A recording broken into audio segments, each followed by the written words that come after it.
আল্লাহ পাকের এক বান্দা যুবক, বড় আবেদ, বড় শাকির, বড় জাকির, বড় আরিফ। যুবকের ইবাদত, যৌবনের ইবাদত আল্লাহর কাছে বড় দামি।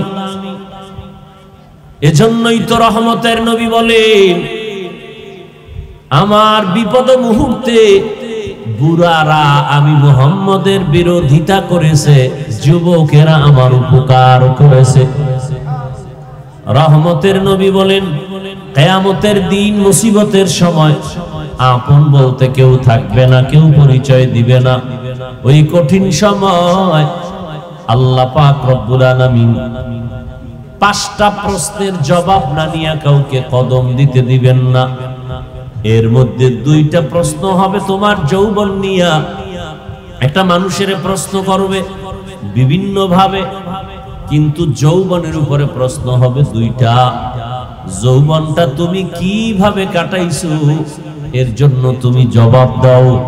সম্পদের হিসাব নিবেন, কেমনে আয় করলা, ব্যয় করলা। আল্লাহর নবী বলেন, যৌবনের এত মূল্য আল্লাহর কাছে, মানুষের কাছেও যুবকদের বড় মূল্য। কি বুড়া হয়ে গেলে তোরে কোনো মাইয়া নিবে?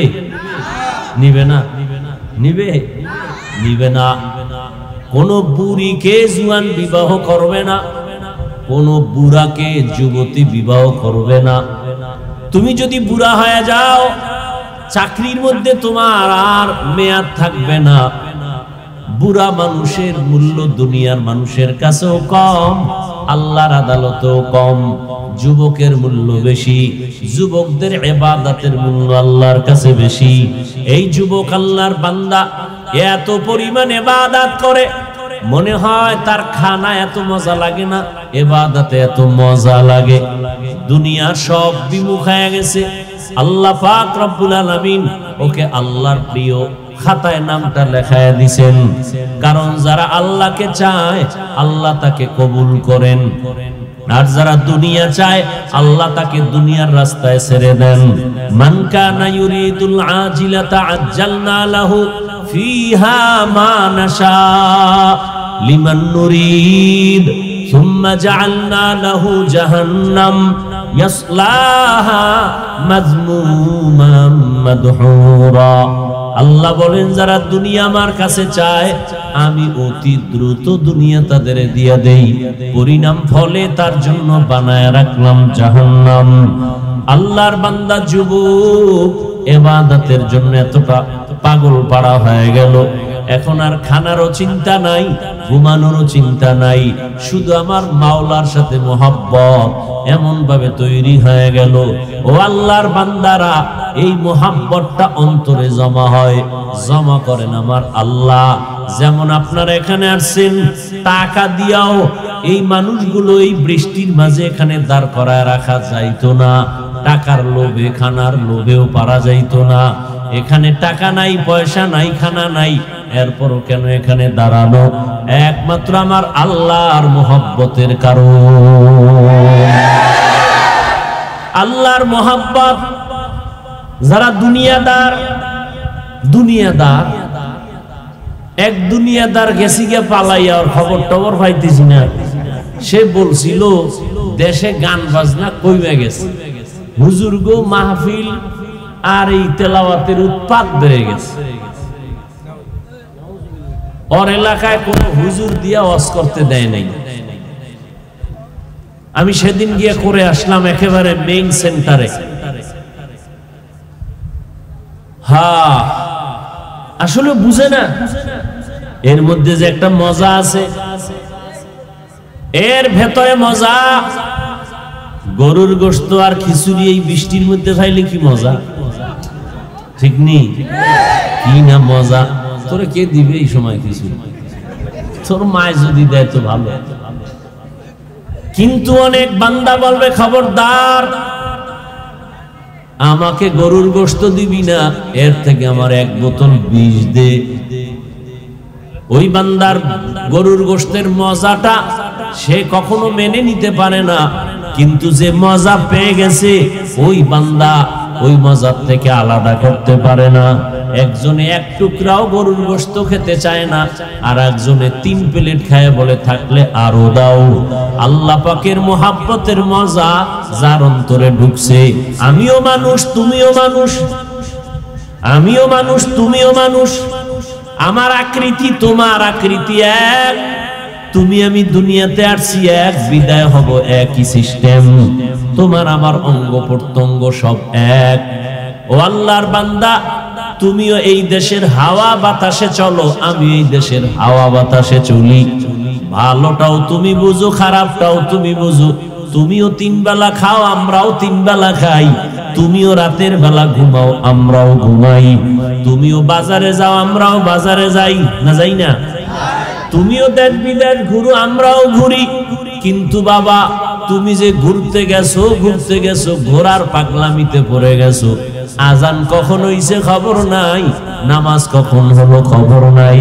আর আমি যেদিকেই যাই, যতই ঘুমাই, আমার ঘড়ি আমাকে ডাক দেয়, মুয়াজ্জিন ডাক দেয়, আসসালাতু খায়রুম মিনান নাওম। আমার কাছে তখন আর ঘুম ভালো না, আমি দৌড়াইয়া ঠান্ডার ভেতরে ওযু বানাইয়া নামাজের মুসাল্লায় দাঁড়াই। কারণ আমি সেজদা না দিলে মজা পাই না, আল্লাহকে ডাক না দিলে মজা পাই না। আল্লাহর মোহাব্বত এমন ভাবে অন্তরে ঢুকছে। ও বাবা, তোমাকে আমি বয়ান করতেছি, আল্লাহর হুকুম মানো, নবীর তরিকা মানো। তুমি তো মুসলমান, তুমি তো আল্লাহ মানো, তুমি তো নবী মানো, তুমি কোরআন মানো, হাদিস মানো। আজকে হিন্দুদের বুঝানো দরকার, মুশরিকদের বুঝানো দরকার, ইহুদি খ্রিস্টানকে বুঝানো দরকার, নবীকে, নবীরে চিনো, নবীর আদর্শ মানো। তোমাকে বুঝানো লাগবে কেন?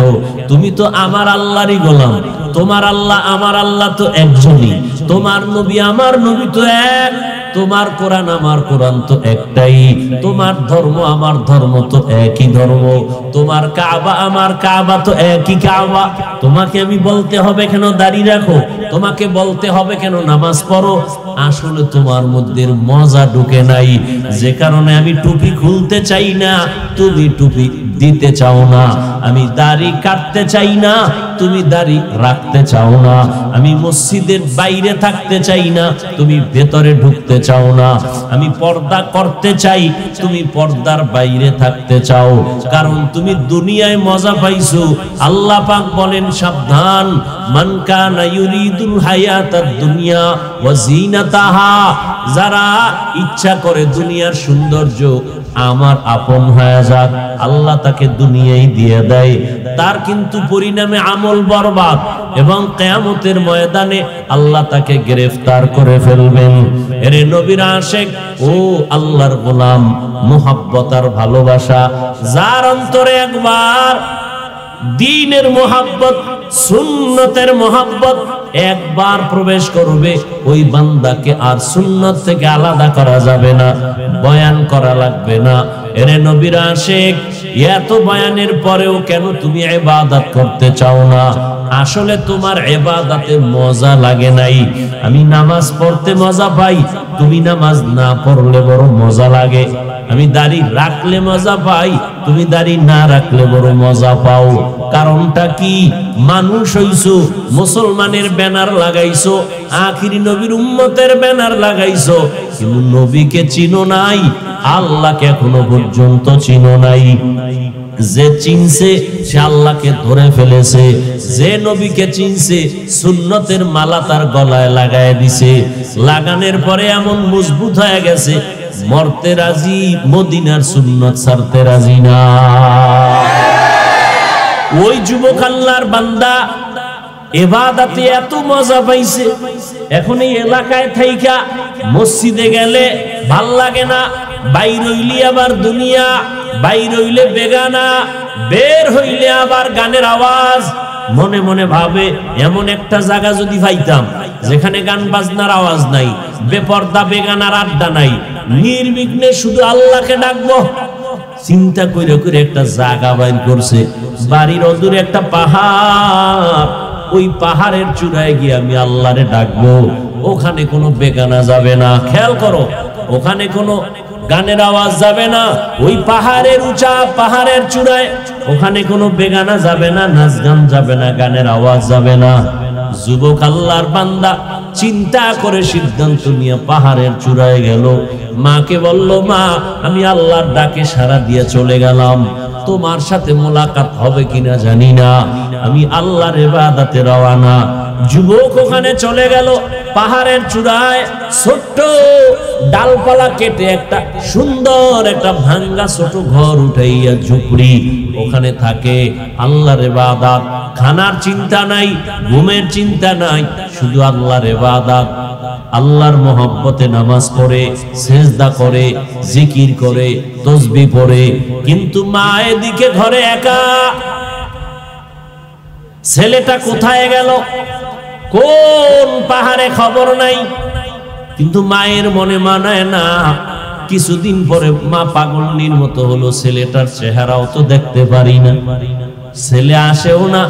ওই এমন মজা পাইছে, এখন আর আমার কথা বোধহয় ওর মনেই নাই। ওর অন্তরে ঢুকছে মা বাবার থেকে আমার আল্লাহ বড়, আমার নবী বড়। আমার আল্লাহর মোহাব্বত এমন ভাবে ঢুকছে, মায়ের খবর নাই। মা সহ্য করতে না পেরে একদিন, দুদিন, 3 দিন ভাবার পর সিদ্ধান্ত নিল, মা বুড়া, বয়স অনেক হয়ে গেছে। চিন্তা ভাবনা করিয়া আমি যাব, ছেলে আসবে না, আমি একটা নজর দেখার জন্য যাব। মা সূর্য যখন একটু উপরে উঠে গেল, প্রচন্ড রোদের তাপ, ঠিক এই সময় মা বের হলো সন্তানকে দেখার জন্য। বুড়ি মহিলা একা একা হেঁটে হেঁটে পাহাড়ের নিচে গেল, উঠতে পারে না, শক্তি নাই।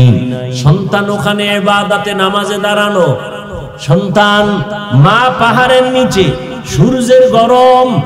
নবীজি হাদিসে বলেন, মহিলা কেমনে সন্তানের ডাকছে, সাহাবাদের নবী ইশারা দিয়া বুঝায়। সূর্যের আলো উপরে তাকাইলে সূর্যের আলো চোখে লাগে, মা হাতটাকে এভাবে রাইখা এরপরে সন্তানের ডাক দিছে, এই সন্তান, আমি তোর মা, পাহাড়ের নিচে আসছি, একটু আয়, তোকে আমাকে একটু দেখতে মনে চায়। সন্তান আওয়াজ শুনছে, কিন্তু এমন টাইমে মা ডাকছে যেই টাইমে সন্তান নামাজে দাঁড়ানো। কিতে দাঁড়ানো? সন্তান, মা একবার ডাক দিছে, আওয়াজ নাই, আবার ডাক দিছে, আওয়াজ নাই, আবার ডাক দিছে, আওয়াজ নাই। মা বলে, একটু দেখা দে, আমি কষ্ট করে আসছি, সূর্যের গরম সহ্য করা যায় না। সন্তান চিন্তা করলো, আমি এখন তো মাওলার মহব্বতে নামাজে দাঁড়ানো নফল, এখন কি আমি মায়ের ডাকে সাড়া দিব নাকি আল্লাহর মহব্বতে নামাজ ধরে রাখবো? সিদ্ধান্ত নিয়ে কয়, না, নামাজ ছাড়বো না। মা ডাকে আর না ডাক, আমি মার ডাকে সাড়া দিব না। মা দীর্ঘক্ষণ গরমে কষ্ট পাইয়া চুপচাপ আবার ঘরে চলে গেল। মনে মনে কয়, রে বাবা, মনের দুঃখ বুঝাইতে পারলাম না, একটা বার যদি দেখা দিতি আমার কলিজাটা ঠান্ডা হয়ে যেত। সন্তান আল্লাহর ইবাদতে দাঁড়ানো, ওই সন্তান তো জানে না মা যখন ডাক দিবে নফল নামাজ ছাইরা মায়ের ডাকে সাড়া দাও, কারণ মা তোমার কষ্ট জানো না পায়। মা যদি কষ্ট পাইয়া বরদোয়া করিয়াই ফেলে, তোমার জীবনের ইবাদত বরবাদ হয়ে যাবে। নফল নামাজে দাঁড়ানো আছো, মা ডাক দিলে তাড়াতাড়ি মায়ের ডাকে সাড়া দাও। সন্তান ডাকে সাড়া দেয় নাই, বাড়ি চলে গেল, না আর আসবো না। কিন্তু না, বাড়ি যাইয়া আবার মনটা পাগলনির মতো হয়ে গেল। সন্তানের না দেখলে ভালো লাগে না। মা আবার চিন্তা করে সিদ্ধান্ত নিল, আমি আর একবার সন্তানের কাছে যাব। ঠিক নিয়ত করিয়া রওনা, মা সন্তানকে দেখার জন্য আবার ঠিক ওই রোদের টাইমে হেঁটে হেঁটে পাহাড়ের চূড়ার নিচে গিয়া দাঁড়াইল। পাহাড়ের পাদদেশে দাঁড়াইয়া এমন টাইমে ডাক দিছে, আগের মতো সন্তান আবার নামাজে দাঁড়ানো। মা চিৎকার দিয়া ডাক দিছে, বাবা, আমি মায়ের সাথে একটু মোলাকাত কর, দেখা কর। সন্তান আজও নামাজে দাঁড়ানো চিন্তা করে আমার আম্মুর ডাকে সাড়া দিব নাকি নামাজ ছেড়ে দিব, না নামাজ ধরে রাখবো। সিদ্ধান্ত নিয়া মায়ের ডাকে সাড়া দেয় নাই, নামাজে বসে আছে। মা আজও কষ্ট পাইয়া বিমুখ হয়ে চলে আসলেন। দুইবার হলো, মা বলে আর যাব না, কিন্তু মনেরে মানানো যায় না। শেষ মা বলে আমি আর একবার যাই, এটাই আমার শেষ। মা তৃতীয় দিন আর একবার রওনা, এবার গিয়া ডাকে শেষবার আসছি বাবা আমাকে একটু দেখা দেও। সন্তান সাড়া দেয় না। এতদিন 2 দিন মা কষ্ট পাইছে ঠিকই, সন্তানের জন্য খারাপ কিছু বলে নাই। আজকে কষ্ট পাইয়া যাওয়ার বেলায় মা একটু কি যেন বলেই ফেললো। মা ডাক দিয়া কে আল্লাহ, ও আসমানের মালিক, আমার সন্তান আমার কষ্ট বুঝলো না, ডাকে সাড়া দিল না, তোমার কাছে আমার একটু বিচার।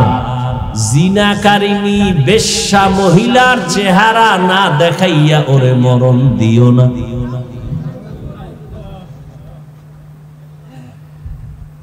ওইটা তার কাছে অনেক বড় বড় দোয়া।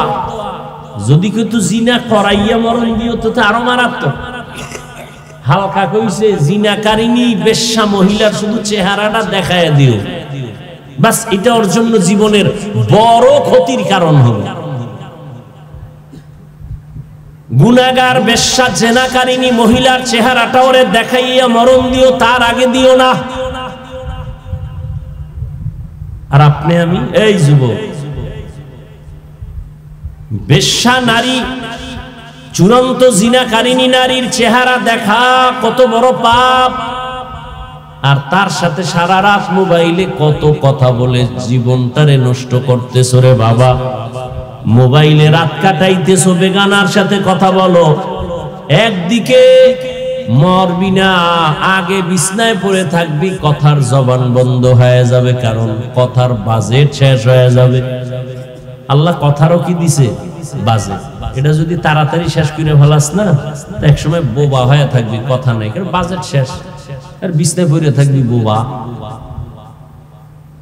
আর যার সাথে তুই এত কথা বলো যে তোর জীবনের জীবন, মরণের মরণ, দুনিয়াতে এমন কোন মাইয়া নাই কোন ছেলের জন্য জীবন আর মরণ হবে, সব হলো ধান্দাবাজ,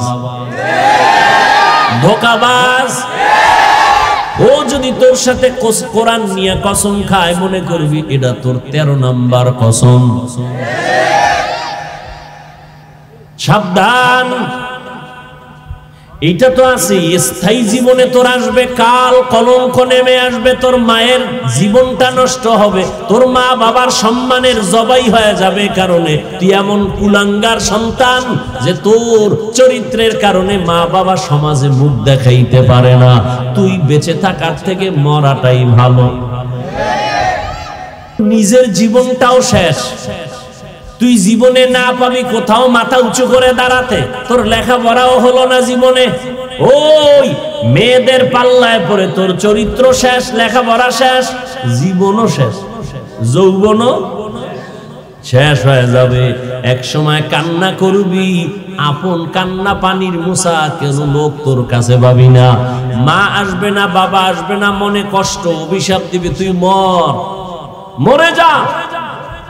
মা বরদোয়া দিছে, জেনাকারিনী মহিলার চেহারা না দেখাইয়া মারবা না। মা চলে গেল, এবার আল্লাহর কাছে ওই মায়ের বরদোয়া কবুল হয়ে গেছে। সাথে সাথে এক এলাকার ভিতরে নাম হয়ে গেছে ওই বান্দার। মানুষেরা বলা বলি করে, আমগো এলাকায় বড় এক বুজুর্গ। কয় কত বড় বুজুর্গ? কয় যার কলঙ্কের কোনো দাগ নাই, 24টা ঘন্টা আল্লাহর ইবাদত করে। কই? কয় পাহাড়ের চূড়ায়। ওই এলাকায় ছিল এক বেশ্যা নারী, জেনাকারিনী মহিলা, সুন্দরী রমণী। সে কয় তোমার যেই প্রশংসা করলা, যেই আবেদ বান্দা যুবক এত ইবাদত করে, কয় আমি ওর ইবাদত ছুড়াই দেব। কয় তুমি কেন? তোমার 10টা নিল, ওর জীবন যাবে, আল্লাহ ছাড়া কাউকে অ্যাকসেপ্ট করবে না। সুন্দরী মেয়ে মহিলা কয় আমি পারবো, ওরে আল্লাহর থেকে দুনিয়ামুখী করে দিতে। চলে গেল মহিলা চ্যালেঞ্জ দিয়া, একা একা পাহাড়ের চূড়ায় গিয়া ওই ঝুপড়ির সামনে দাঁড়াইলো। যুবকটা নামাজে দাঁড়ানো, ওই এলাকার সুন্দরী রমণী এমন পজিশনে দাঁড়াইলো যে নজর দিলেই তার নামাজ শেষ হয়ে যাবে, কিন্তু না, মহিলাটা এত ইনায়া বিনায়া বিভিন্ন ভাবে অপকৌশল অবলম্বন করিয়াও যুবকের নামাজ থেকে এক বিন্দু ওর দিকে ফিরাইতে পারে নাই। সেই ইবাদত করনেওয়ালা যুবক, মায়ের দোয়া তো কবুল হইতে হইব। এই বেশ্যা নারী আসছে, চেহারাটা দেখলেই এরপরে মায়ের দোয়া কবুল। ও এখনো দেখে মহিলা বহু কাইফিয়াত করছে যা করার, কিন্তু আল্লাহর বান্দা এক বিন্দু এক সেকেন্ডের জন্য চোখ দুইটা ঘুরায় না, ওই মেয়ের দিকে তাকায় নাই। মেয়েটা হাজারো অপচেষ্টায় ব্যর্থ হইয়া বলে এখন সোজা যেহেতু পারি নাই, বাঁকা ভাবে ওরে আটকাবো। চলে গেল, চলে যাইয়া পাহাড়ের নিচে পার্শ্বে একটা মাঠ, এরকম ময়দানে বকরির রাখাল ওই মহিলা সুন্দরী রাখালের সাথে জিনা করছে। কার সাথে? রাখালের সাথে জিনা করছে। কিছুদিন পরেই বাচ্চা হলো। কি হলো? এই মহিলা, রাসূলের হাদিস, এই মহিলা বাচ্চা কোলের মধ্যে নিয়া এলাকায় ঘুরা ঘুরা কয়, তোমগো বুজুর্গের জানুনি কি হাল? কয় কি? কয় এই দেখো অবৈধ বাচ্চা ওই বুজুর্গের। বাচ্চা কার? বুজুর্গের না রাখালের? কিন্তু মহিলা যখন ডাইরেক্ট পারে নাই, এবার অপবাদ শুরু করছে, এলাকায় ঘুরা ঘুরা কয় ওই বুজুর্গ আমার সাথে জিনা করছে, এই দেখো তার বাচ্চা। একথা শুই না এলাকার মানুষ লাঠি হাতে নিয়ে রওয়ানা, এই বুজুর্গের আর এলাকায় রাখবো না। উপরে যাইয়া ঘর ভাঙছে, ভাইঙ্গা বলে তোমার ইবাদত বন্ধ করে দাও, তুমি বড় খারাপ। কিন্তু ইবাদতে ছিল নামাজে। হঠাৎ একদিক থেকে কে যেন তার শরীরের উপর একটা টাচ করলো, তা চিৎকার দিয়ে কয় সাবধান, কি হয়েছে বলো? বলে তুমি জিনা করেছো, বাচ্চা হয়েছে। জিনাকারী নারী এলাকায় ঘুরে বলে আল্লাহর জাতের কসম আমি এক সেকেন্ডের জন্য কোনো গুনাহ করি নাই, কবিরা গুনাহ করি নাই। বলে কে? বলে ওই মহিলা। কয় আনবানি আমার সামনে। পারবা? কয় পারবো। কয় রেডি হও, আনো। এইবার আল্লাহর বান্দা ওই মানুষ গিয়া মহিলারে রেডি করলো। পারবা বলতে আবেদের সামনে, বুজুর্গের সামনে। কয় পারবো। কয় চলো। পাহাড়ের নিচে এসে সব বসা, আর এই যুবক কাঁদতেছে, আল্লাহ না জানি মায়ের কারণে তুমি আমার উপরে বেজার হয়ে গেছো, কিন্তু তোমার কাছে আমার দাবি জীবনের একটা সেজদাও যদি তোমার কাছে ভালো লাগে, এর বিনিময়ে তুমি জিনার এই মিথ্যা অপবাদ থেকে আমাকে হেফাজত করো। বাস এবার নিচে নামছে। নাইমা মহিলা এত বড় বেঈমান, সবার সামনে বলে এই পুরুষ আমার সাথে জিনা করছে। এখনো এই মেয়ে আমার দিকে তাকা, তোর সাথে কে জিনা করেছে? বলে তুমি করেছো। বাচ্চাটা দিয়ে দিল। বাচ্চাটারে কোলে আনলো এই আবেদ বুজুর্গ। বাচ্চাটারে কোলে আইনা মনে মনে মালিকের বলছে, মালিক তুমি সত্যটা প্রকাশ করে দাও। বাচ্চাটারে কোলে আইনা সবার সামনে বলে, বাচ্চা তুই শিশু, কথা বলতে পারো না, আল্লাহর হুকুমে তুই বল তোর বাবাকে। সাথে সাথে দুধের বাচ্চা জবান খুলে গেছে, ডাক দিয়া কয় আমার বাবা হলো রাখাল।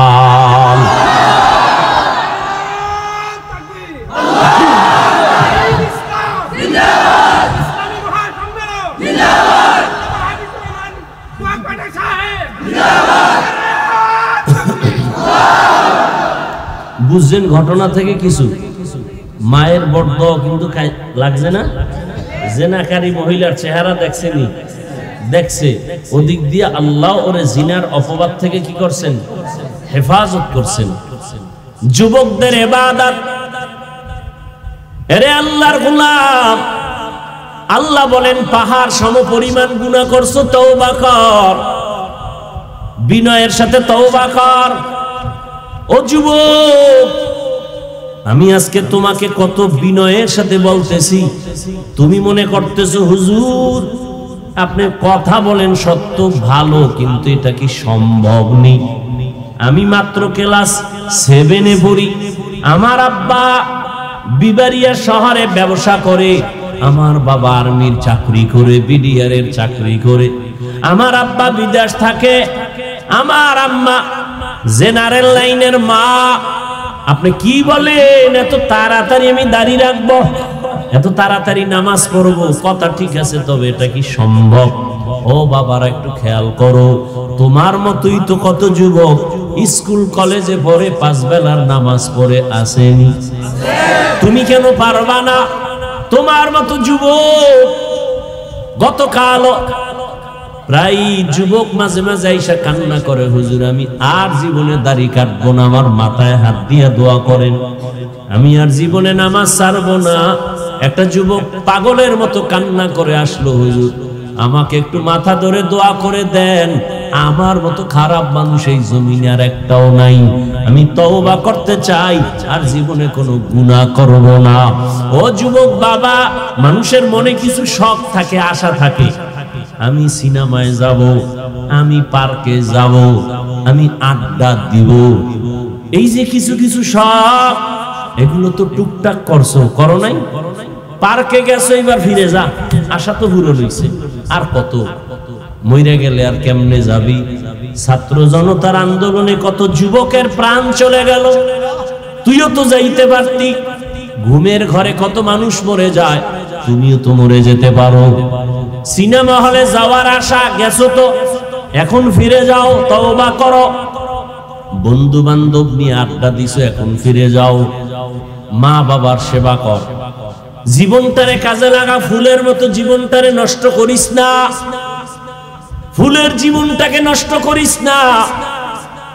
তোর লেখাপড়ার টাইম ব্যয় কর, ঠিক মতো লেখাপড়া কর, মা বাবার খেদমত করে দোয়া নে, শিক্ষকের সাথে ভালো আচরণ করে দোয়া নাও, আজান হয়েছে নামাজে দাঁড়াও, জিহ্বা দিয়া কাউকে গালি দিবা না, আঙ্গুল দিয়া কারো বিরুদ্ধে লেখবা না, জবান দিয়া কারো বিরুদ্ধে কিছু বলবা না। আলেম ওলামা পাইলে দোয়া নাও, নবীর তরিকা মেনে চলো। মনেরে নিজেরে বুঝাও রে মন, আমার মতোই তো যুবক স্কুল কলেজে পড়িয়া যদি নামাজ পড়ে, আমি কেন পারি না? আমার মতো যুবক যদি চাকরি করে, ব্যবসা করে, রাস্তায় গাড়ি চালায়, নামাজ পড়ে, আমি কেন পারি না? আল্লাহ তুমি আমারে কবুল করো নাও, আমি আজকে থেকে আর দাড়ি কাটবো না, নামাজ ছাড়বো না, বেপরদায় চলবো না, আর মা বাবারে কষ্ট দিব না, নবীর তরিকার বাহিরে চলবো না, উলামায়ে কেরামের পরামর্শ নিয়ে চলবো। সবার কপালে তওবা নসিব হবে না, সবাই তওবার দরজায় ফিরে আসবে না।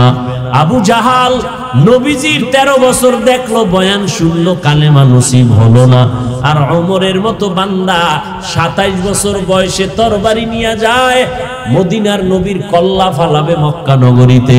ওমরের কত শক্তি, 27 বছরের যুবক যাইয়া হঠাৎ মাথা নরম হয়ে গেছে, দিল নরম হয়ে গেছে, নবীরে গিয়া কয়, নবী আমারে মাফ করে দেন, আর ছিলাম আপনার মাথা কাটতে, আপনি আমার কল্লা ফালান, তবে আগে আমারে জান্নাতি বানায় দেন, কালেমা পড়ায় দেন।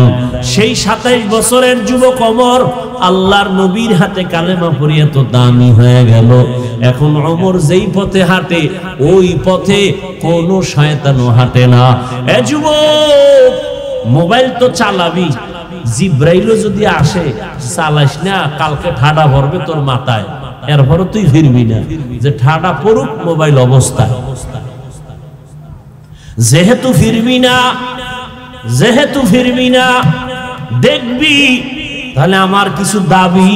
1 নাম্বার, মোবাইলে মাঝে মাঝে কোরআন তেলাওয়াত শুনিস। তুই সারা রাত আকাম করার পর যখন তুই ঘুমাবি, মক্কা মদিনার ইমামের তেলাওয়াত চালু কইরা তুই ঘুমা, শুনতে শুনতে ঘুমায় পর। মাঝে মাঝে গুগলের মধ্যে বড় বড় মনীষীদের ইতিহাস, সালাউদ্দিন আইয়ুবীর জীবনী পার, বলার আমার সময় নাই। কেমন যুবক সালাউদ্দিন আইয়ুবী, গুগলে সার্চ দিয়া কালকে পর। কেমন যুবক খাজা মাইনুদ্দিন চিশতি, ইতিহাস পর। যুবকদের জীবনকে পরিবর্তন করে দিবে এই ঘটনা। এরে আল্লাহর বান্দা, কয়দিন আর হায়াতের বাহাদুরি, কয়দিন আর সৌন্দর্যের বাহাদুরি, কয়দিন আর যৌবনের বাহাদুরি। ওরে আমিও যদি তোর মতো প্যান্ট শার্টটাই লাগাইয়া রাস্তাঘাটে মাস্তানি করতাম, কেউ আমারে বাধা দিত না। আমি গান গাইতাম কণ্ঠ বাজায় একতারা হারমোনিয়াম নিয়া, কেউ বাধা দিত না। ও আল্লাহর বান্দা, এই পথটা বড় কঠিন। টুপির কারণে, দাড়ির কারণে কত মানুষ গালি দেয়, কত বাজে কথা কয়। সরকার থেকে শুরু করে, মুসলমান থেকে শুরু করে সব বিধর্মীরা আমাদেরকে চায় আমরা তাড়াতাড়ি মরে যাই, বয়ান বন্ধ হয়ে যাক, মাদ্রাসা বন্ধ হয়ে যাক। কিন্তু আল্লাহর শুকর, দুশ্মন নিপাত হয়ে যায়, আল্লাহর কোরআন ওয়ালাদের কোনো ক্ষতি করতে পারে না।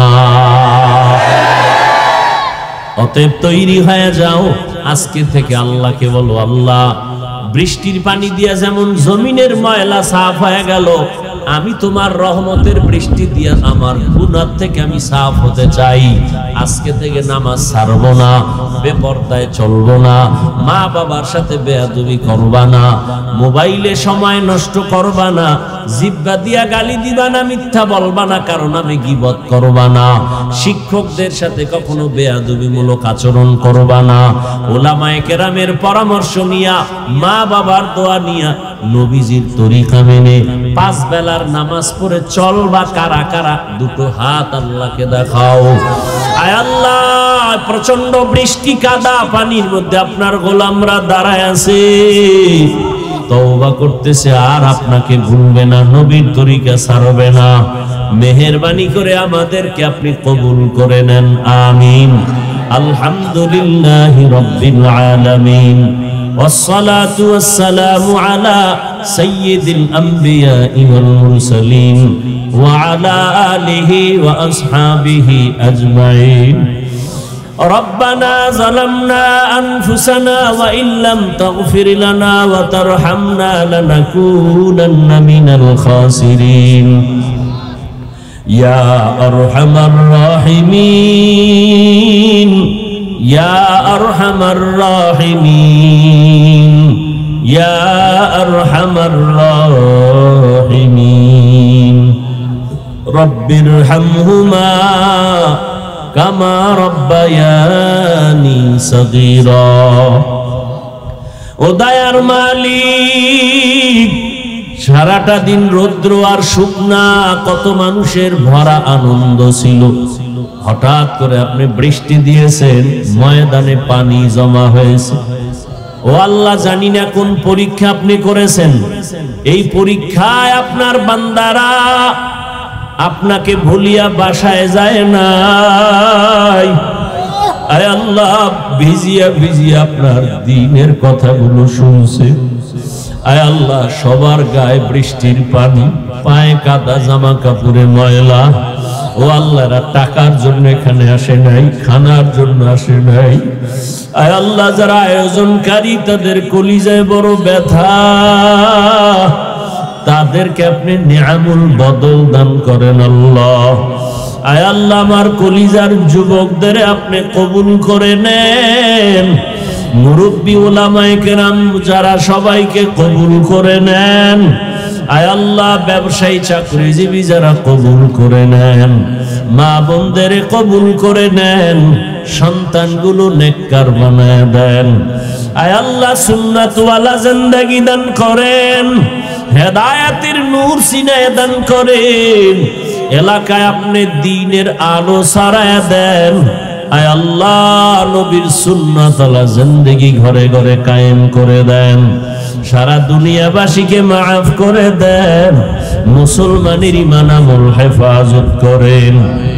আয় আল্লাহ, বাংলাদেশ শান্তির দেশ বানায় দেন। আয় আল্লাহ, জালেমদের জুলুম থেকে দেশ জাতিকে হেফাজতের ব্যবস্থা করে দেন। আয় আল্লাহ, দুর্নীতি মুক্ত করে দেন। আয় আল্লাহ অশান্তি দূর করে শান্তির ব্যবস্থা করে দেন। আয় আল্লাহ সবাইকে 5 ওয়াক্ত নামাজি বানায় দেন। মোবাইলের গুনাহের থেকে হেফাজত করেন। আয় আল্লাহ যারা লেখাপড়া করে পরীক্ষার্থী কামিয়াবি দান করেন। সমস্ত শিক্ষা প্রতিষ্ঠান নবীর আদর্শে কবুল করে নেন। আয় আল্লাহ নবীজির রওজা বাইতুল্লাহ জিয়ারতের জন্য কবুল করে নেন। আয় আল্লাহ আমরা যারা হাত তুলেছি জানি না কার মা নাই, কার বাবাও নাই, অন্ধকার কবর থেকে দোয়া চায়। ও আল্লাহ জানি না এখানে কারা ইয়তীম, বাবা বলে ডাকতে পারে না, মা হারা অসহায়, মেহেরবানি করে কবর জান্নাত বানায় দেন। যারা বেঁচে আছেন হায়াত বাড়ায় দেন, অসুস্থ যারা সুস্থতার নিয়ামত বাড়ায় দেন। আয় আল্লাহ আমাদের হায়াতে বরকত দান করেন, রিজিকে বরকত দান করেন। আয় আল্লাহ সর্বাবস্থায় সর্বত্র ইজ্জতের হেফাজতের ব্যবস্থা করে দেন। আয় আল্লাহ সর্বোচ্চ ইজ্জতওয়ালা জিন্দেগি দান করেন। আয় আল্লাহ মুখালিফের মুওয়াফিক বানায় দেন। জাহিরি বাতিনি দুশমন থেকে হেফাজত করেন। বাতিলের মোকাবেলায় বিজয় করে দেন। আয় আল্লাহ আপনি সবার সিনায় হেদায়েতের বাতি জ্বালায় দেন। ও আল্লাহ কাউকে খালি ফিরাইয়া দিয়েন না। দ্বীনের মোহাব্বত সুন্নতের মোহাব্বত অন্তরে বাড়ায় দেন। আয় আল্লাহ আপনার ইবাদতের মজা আমাদেরকে দান করেন। গুনাহের প্রতি ঘৃণা জমায়া দেন। আয় আল্লাহ নামাজ কাজা হওয়া থেকে হেফাজত করেন। আয় আল্লাহ বেশি বেশি নেক আমল করার ইখলাসের সাথে তৌফিক দান করেন। আয় আল্লাহ রিয়া হাসাদ কিবির দূর করে ইখলাস দান করেন। চলার পথে ইজ্জতের সাথে হেফাজত করেন। আয় আল্লাহ আমাদের জান মাল আহাল পরিবার হেফাজতের ব্যবস্থা করে দেন। আয় আল্লাহ দিলের নেক আশা পূরণ করে দেন। সাবিরিন শাকিরিন জাকিরিনদের অন্তর্ভুক্ত করে দেন। আয় আল্লাহ আমাদের সন্তানগুলো নেককার বানায় দেন। আয় আল্লাহ প্রত্যেকটা যুবকের দ্বীনের খাদেম বানায় দেন। আয় আল্লাহ মাহফিলের বরকত এলাকায় দান করেন। আয় আল্লাহ সবাইকে দ্বীনের জন্য কবুল করে নেন। আয় আল্লাহ কথায় আওয়াজের রুহানিয়াতে স্পষ্টতা বাড়ায়